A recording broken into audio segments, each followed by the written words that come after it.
રાજ્ય સરકારના રમતગમત સેવા અને સાંસ્કૃતિક પ્રવૃત્તિઓ કમિશન દ્વારા ચાલુ વર્ષે રાજ્યમાં કલા મહાકુંભ 2024-25માં વિવિધ 4 વય જૂથની સ્પર્ધાનું આયોજન કરવામાં આવ્યું છે. સુરતમાં આજથી ત્રિદિવસીય સુવાલી બીચ ફેસ્ટિવલનો પ્રારંભ થઈ રહ્યો છે. સાંજે 4:30 વાગે આ ફેસ્ટિવલનું ઉદ્ઘાટન કરવામાં આવશે. કિંજલ દવે દ્વારા આજે શુક્રવારે સાંજે લાઈવ પરફોર્મન્સ કરવામાં આવશે.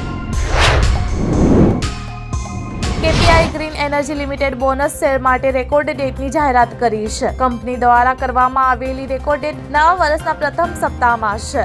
આ કંપની એક વર્ષમાં બીજી વખત બોનસ શેર આપી રહી છે.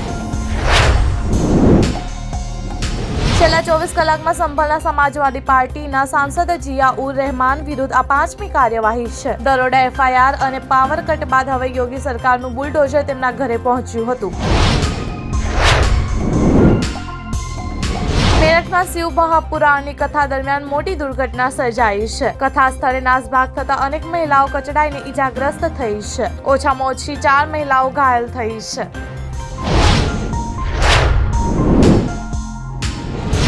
ગૂગલે ભારતમાં મોટા ફેરફાર કર્યા છે. કંપનીએ ગૂગલ ઇન્ડિયાના નવા હેડની નિમણૂક કરી છે. ગૂગલે ભારતમાં કંપનીના વડાની જવાબદારી પ્રીતિ લોબાનાને સોંપી છે. પ્રીતિ ગૂગલ ઇન્ડિયામાં સંજય ગુપ્તાને રિપ્લેસ કરશે.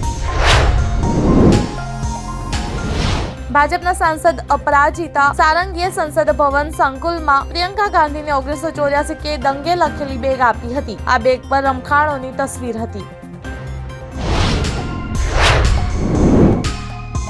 હરિયાણાના પૂર્વ મુખ્યમંત્રી ઓમ પ્રકાશ ચૌટાલાનું શુક્રવારે નિધન થયું છે. INLD સુપ્રીમો અને પૂર્વ મુખ્યમંત્રી ઓમ પ્રકાશ ચૌટાલાએ ગુરુગ્રામની મેદાંતા હોસ્પિટલમાં 89 વર્ષની વયે અંતિમ શ્વાસ લીધા હતા.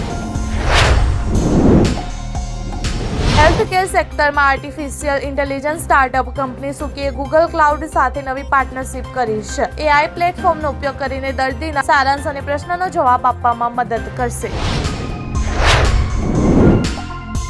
વેસ્ટ ઇન્ડિઝ સામે સમાપ્ત થયેલી T20 સિરીઝની 3 મેચોમાં સ્મૃતિ મંધાનાએ અડધી સદી ફટકારી હતી. મંધાનાએ મહિલા T20 ઇન્ટરનેશનલમાં તેની 77 રનની ઇનિંગો સાથે નવો રેકોર્ડ પણ બનાવ્યો છે.